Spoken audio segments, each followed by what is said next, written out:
Hey guys, it's Evan. Welcome back to my channel. Today I have some really awesome football snacks for you guys. So we're going to cook those up. If you're anything like me, fall definitely means football, especially college football. I went to the University of Oklahoma, so football has been a huge part of my life. My dad is a huge football fan, so every Saturday meant football and football food. However, now I live on the West Coast, and that means I'm 2 hours behind everything. So when we have an 11 a.m. game, that means it's on at 9 a.m., which is not a great time to eat anything fried or hot wings. It just doesn't sound good when you're literally rolling out of bed, making your way to the couch and watching the football game in your pajamas. So I wanted to fix that problem, and I have come up with 3 recipes for you guys to make for a football brunch. So one of them is a little healthier, the other 2 not so much, but I mean really, who wants to eat healthy food while you watch football? I truly believe that football season is the reason that all of us have to make New Year's resolutions to lose weight. Of course, Halloween and Thanksgiving and Christmas get thrown in there too, but have you ever really eaten a healthy meal during a football game? Because the carrot sticks and celery that come with your buffalo wings don't count. But let's dive in, let's make these 3 recipes. I hope you guys really enjoy them. So if you do, please let me know in the comments. So the first thing we're going to make are turkey egg muffins, and these are the only healthy option in this video. To make these, you're going to need a muffin tin, garlic, green onions, and eggs and ground turkey, obviously. I use white meat ground turkey, but that's just a preference. So first, just chop up all of your vegetables, then put some EVOO into a pan and turn on the fire.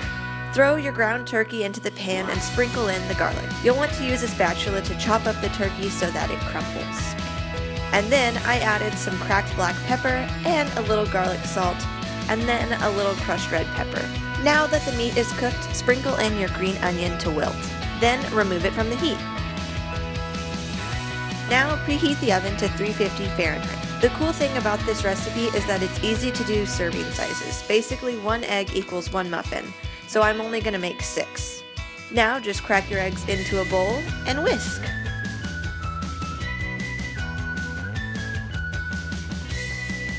Next, put your turkey into a large bowl and pour in the eggs and combine it all.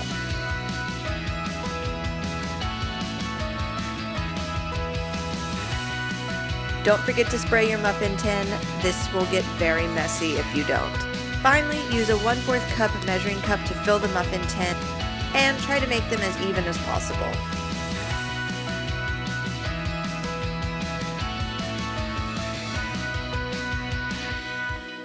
Throw them all in the oven for about 25 minutes and they'll come out looking like this. Use a knife to loosen up the sides and remove your tiny frittatas from the muffin tin.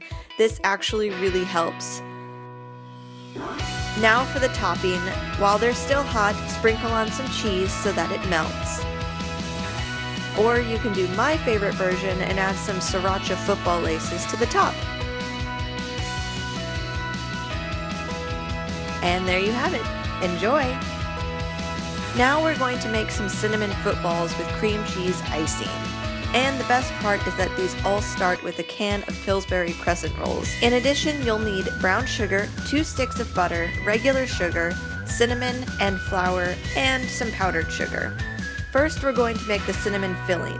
Add 1/2 cup brown sugar, 6 tablespoons of flour, 1/2 tablespoon sugar, and 2 tablespoons of cinnamon. And pour in 1/2 cup of melted butter. This makes more than 1 can of crescent rolls, so you'll have some extra. Then turn on your mixer and mix it all up until it looks like this. Preheat the oven to 350 degrees Fahrenheit, and then grab your crescent roll can and pop it open. Save the instructions and roll out the dough.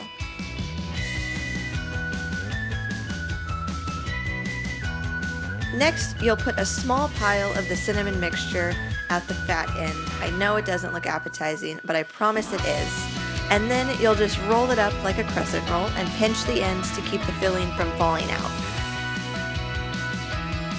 Repeat until they are all on your non-stick baking sheet. Put them in the oven for about 12 minutes. And while they cook, mix up 1/2 cup of sugar with 3 tablespoons cinnamon until it is completely combined. Now for the icing. Add 1 teaspoon vanilla, half a cup of melted butter, half a block of cream cheese, and 2 cups powdered sugar to a mixer. And just mix until it's all combined. Take your warm crescent rolls and roll them until they're coated with the cinnamon sugar. If you need a little extra stick, you can put a little melted butter on them and then roll them in the sugar. And then wait until they're cool and put your icing into a piping bag. And now add your football laces to complete these cute little treats.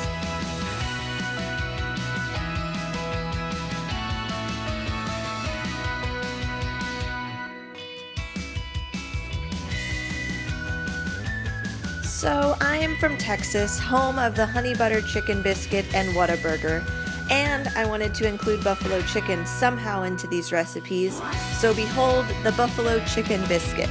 This recipe requires quite a bit of stuff, so I'll just put a list that you can pause on here, but I really recommend this buffalo sauce. I'll link it below. It's very tasty. Also, I use Bisquick for the biscuits because it's easy and no one wants to miss kickoff. First, on a covered cutting board, lay out your chicken tenders and cut them in half.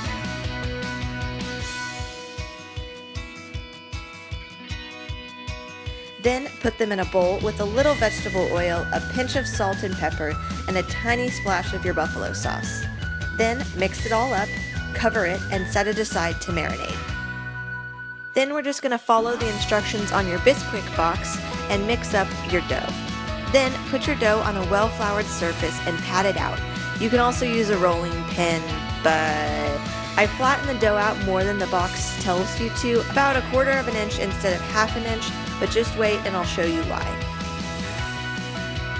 So I don't have a round cookie cutter, but the top of a wine glass works great. Since we're making sandwiches, stack 2 of the flatter biscuits on top of one another and it makes them easier to peel apart, kind of like a perforated edge on a piece of paper. So now for the breading on the chicken. In a Ziploc bag, add 3/4 cup flour, a sprinkling of garlic salt, it's my favorite seasoning, and some chili powder. It's totally up to you how spicy you want them, and then you're just gonna shake it all up. Spoon your chicken into the bag and keep shaking until they are all coated with your powdered mixture. On a foil-lined baking sheet, lay out your breaded chicken and preheat your oven to 450 degrees Fahrenheit. Now when the oven is hot, put it all in the oven for about 10 minutes.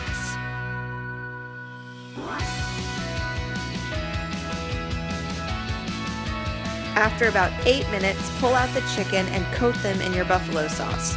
I used a bowl, but another clean Ziploc bag works too. Put them back on your baking sheet and put them back in the oven until the chicken is cooked through, about 20 minutes, and take out your biscuits. Take some pepper jack cheese or your favorite cheese and cut it into quarters.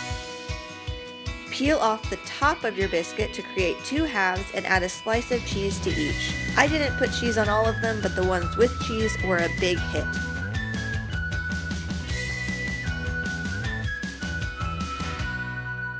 Lastly, add your hot piece of chicken to kind of melt the cheese and top it all off with the other part of the biscuit.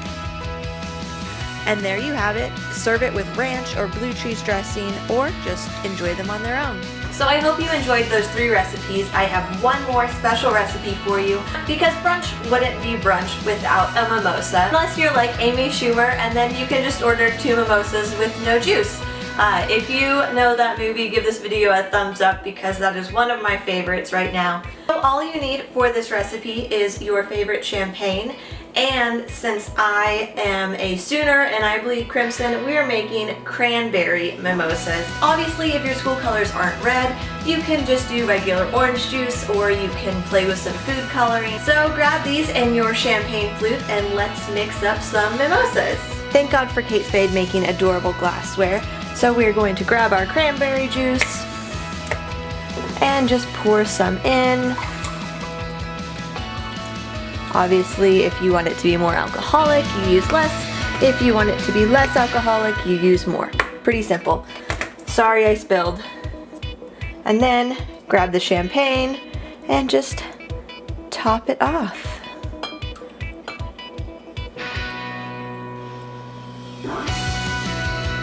And there you have it, a gorgeous football brunch mimosa. So I hope you're cheering on your team today, even if they play in the evening. Maybe you can make these for tomorrow morning and enjoy a nice Sunday brunch. So I'm going to enjoy this, and I hope you guys have an awesome football field Saturday. I love you lots. Bye.